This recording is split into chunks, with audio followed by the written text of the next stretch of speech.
Assalamualaikum Bu Rida. Waalaikumsalam Pak Supri. Silakan duduk. Ya, makasih Bu. Apa kabarnya nih Pak? Alhamdulillah sehat Bu. Ibu apa kabarnya? Saya juga alhamdulillah sehat Pak ya.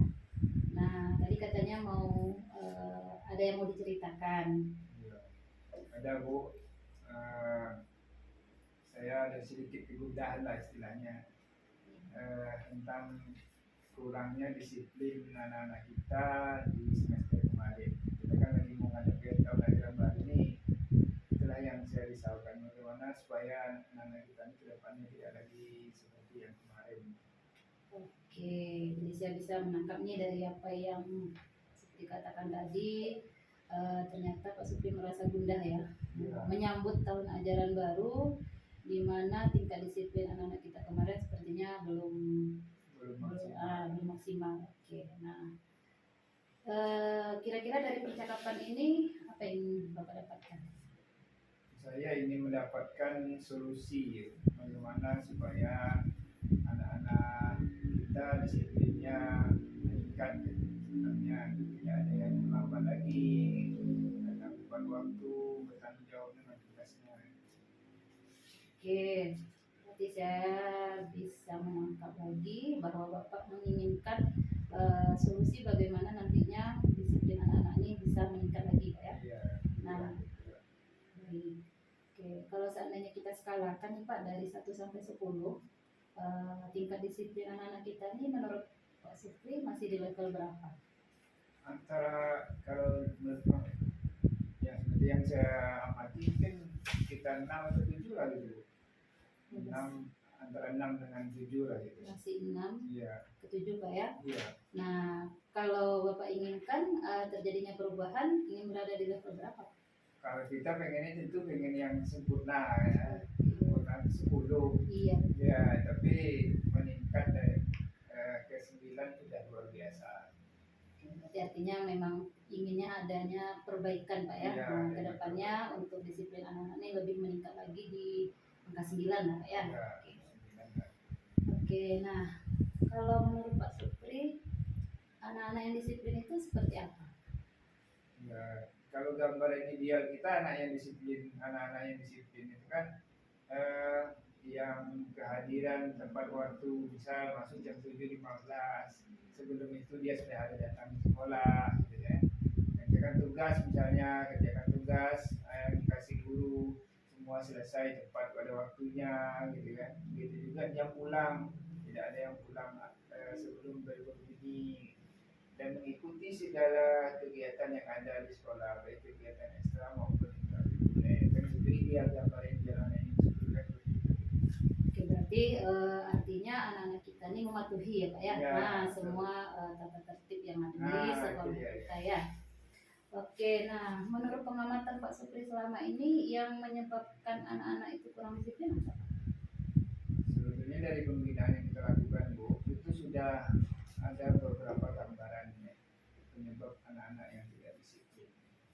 Terutama anak-anak yang datang terlambat Bu ya, kan banyak tuh biasanya yang datang terlambat.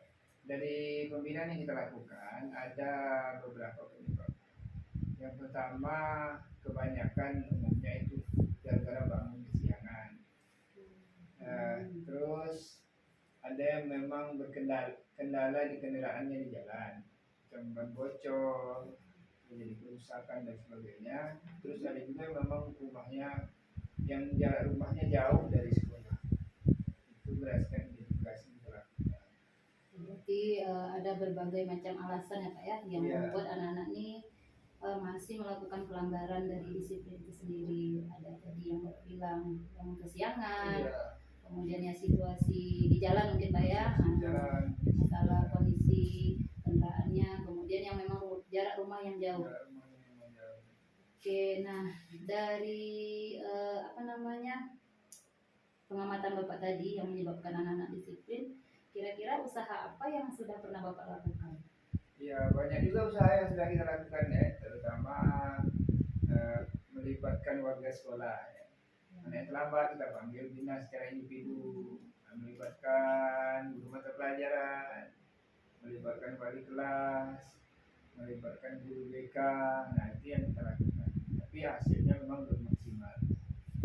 Wah, ternyata sudah banyak juga strategi-strategi yang Bapak lakukan ya Pak ya dalam melakukan pembinaan terhadap murid-murid yang masih melakukan pelanggaran.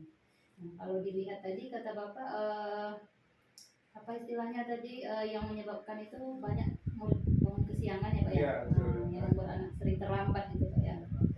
Nah, jadi rencana Bapak ke depan apa kira-kira untuk mengatasi hal tersebut? Ya, saya sebetulnya sudah mengancang-ancang juga, sudah berencana melibatkan orang tua, karena memang rata-rata umumnya yang terlambat itu karena bangun kesiangan. Tentu ini kan di rumah itu penyebabnya. Ini kan ranah orang tua. Penyebab bangun kesiangan itu kan mungkin kompleks juga ya, karena ada juga mungkin yang tidurnya larut malam dan sebagainya.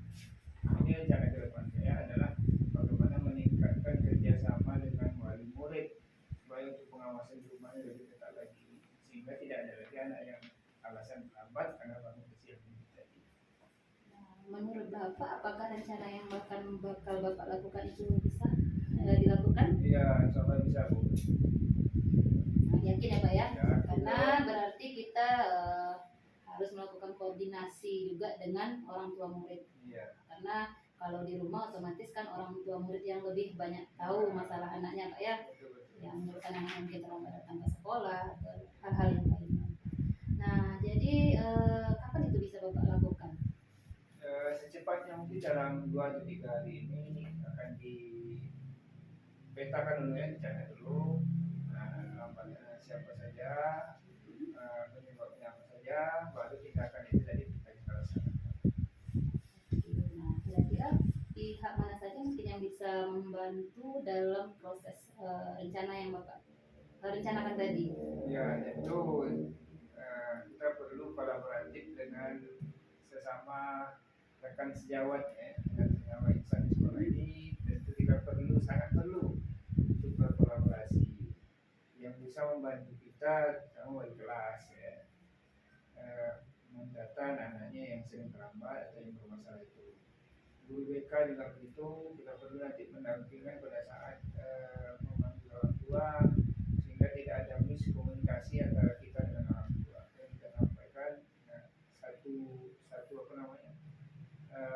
satu pembicaraan gitu, sehingga orang tua paham dengan apa yang kita inginkan. Oke, berarti pihak-pihak yang mungkin bisa membantu Bapak dalam melancarkan rencana tadi, yang pertama mungkin dari pihak kita sekolah Pak ya, koordinasi dengan wali kelas, kemudian yang kedua yang paling penting tadi adalah orang tua murid atau wali murid itu sendiri Pak ya, yang bisa saling berkolaborasi lah kita bagaimana dalam proses pembinaan terhadap murid-murid kita. Oke, mantap sekali itu Pak. Bagaimana nih perasaan Pak Supri setelah kita melakukan percakapan ini? Iya, terutama saya tentu senang ya, apa yang saya risaukan, apa yang saya sudah mulai menjadi terang, dan itu suatu kebanggaan juga bagi saya sendiri. Alhamdulillah Pak ya, saya pun merasa sangat senang juga mendengar cerita Bapak tadi.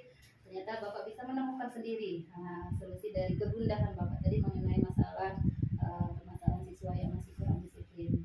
Nah, harapan besar saya nantinya apa yang sudah Bapak rencanakan tadi bisa Bapak lakukan secara konsisten, kemudian berkesinambungan. Dengan harapan ya artinya disiplin siswa kita semakin meningkat gitu Pak ya. Amin ya Rabbal Alamin. Oke. Jadi kira-kira ada lagi yang mau dibicarakan Pak? Untuk sekarang mungkin cukup Bu ya. Terima kasih Bu sudah mendengarkan keluh kesah saya. Oke. Ini berdampak positif bagi saya dan kita. Oke, baik Pak. Saya juga bakal tunggu nih cerita Bapak setelah Bapak melakukan rencana aksi tadi ya. Bagaimana kedepannya? Ya intinya harus sesuai dengan harapan kita tadi Pak ya. Di mana kedisiplinan siswa-siswa kita semakin meningkat. Pak, nih kayaknya kita sudah di ujung sesi percakapan. Tidak ada lagi yang mau dibicarakan? Tidak ada lagi Bu. Terima kasih ya. Oke, sama-sama Pak.